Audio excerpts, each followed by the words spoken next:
ಅವ್ರು ಯಾವ ಪಾರ್ಟಿಯವರು? ಅವ್ರು ಯಾವ ಪಾರ್ಟಿಯವರು? ಅವ್ರ ಮುಂದೆ ಏನಾದರೂ ಅಗ್ರಿಮೆಂಟ್ ಆಗಿದ್ದರೆ ಬಹುಶಃ ಅವರು ಹೇಳಿದ್ರೆ ನಾನು ಒಪ್ಕೋಬೇಕಾಗುತ್ತೆ. ನಮ್ಮ ಪಕ್ಷದ ಹೈಕಮಾಂಡು ಏನು ಆ ಸಂದರ್ಭದಲ್ಲಿ ಏನು ತೀರ್ಮಾನ ಮಾಡಿದ್ದಾರೆ ಅನ್ನೋದು ನಮ್ಗೆ ಯಾರಿಗೂ ಗೊತ್ತಿಲ್ಲ.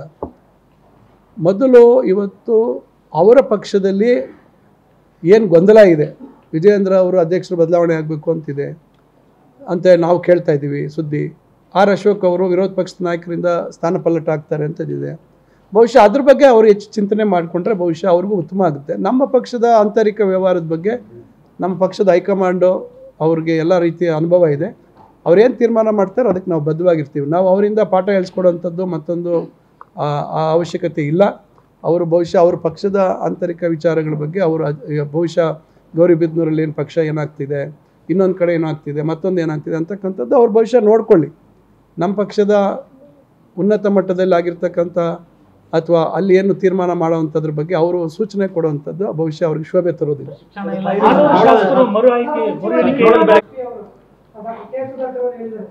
ಅವ್ರು ಯಾವ ಪಾರ್ಟಿಯವರು?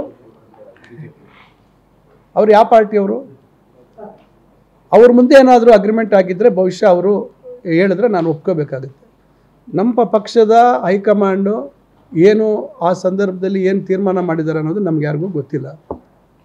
ಮೊದಲು ಇವತ್ತು ಅವರ ಪಕ್ಷದಲ್ಲಿ ಏನು ಗೊಂದಲ ಇದೆ, ವಿಜಯೇಂದ್ರ ಅವರು ಅಧ್ಯಕ್ಷರು ಬದಲಾವಣೆ ಆಗಬೇಕು ಅಂತಿದೆ ಅಂತ ನಾವು ಕೇಳ್ತಾ ಇದ್ದೀವಿ ಸುದ್ದಿ. ಆರ್ ಅಶೋಕ್ ಅವರು ವಿರೋಧ ಪಕ್ಷದ ನಾಯಕರಿಂದ ಸ್ಥಾನ ಪಲ್ಲಟ ಆಗ್ತಾರೆ ಅಂತದಿದೆ. ಬಹುಶಃ ಅದ್ರ ಬಗ್ಗೆ ಅವರು ಹೆಚ್ಚು ಚಿಂತನೆ ಮಾಡಿಕೊಂಡ್ರೆ ಬಹುಶಃ ಅವ್ರಿಗೂ ಉತ್ತಮ ಆಗುತ್ತೆ. ನಮ್ಮ ಪಕ್ಷದ ಆಂತರಿಕ ವ್ಯವಹಾರದ ಬಗ್ಗೆ ನಮ್ಮ ಪಕ್ಷದ ಹೈಕಮಾಂಡು ಅವ್ರಿಗೆ ಎಲ್ಲ ರೀತಿಯ ಅನುಭವ ಇದೆ. ಅವ್ರೇನು ತೀರ್ಮಾನ ಮಾಡ್ತಾರೆ ಅದಕ್ಕೆ ನಾವು ಬದ್ಧವಾಗಿರ್ತೀವಿ. ನಾವು ಅವರಿಂದ ಪಾಠ ಹೇಳಿಸ್ಕೊಡೋವಂಥದ್ದು ಮತ್ತೊಂದು ಆ ಅವಶ್ಯಕತೆ ಇಲ್ಲ.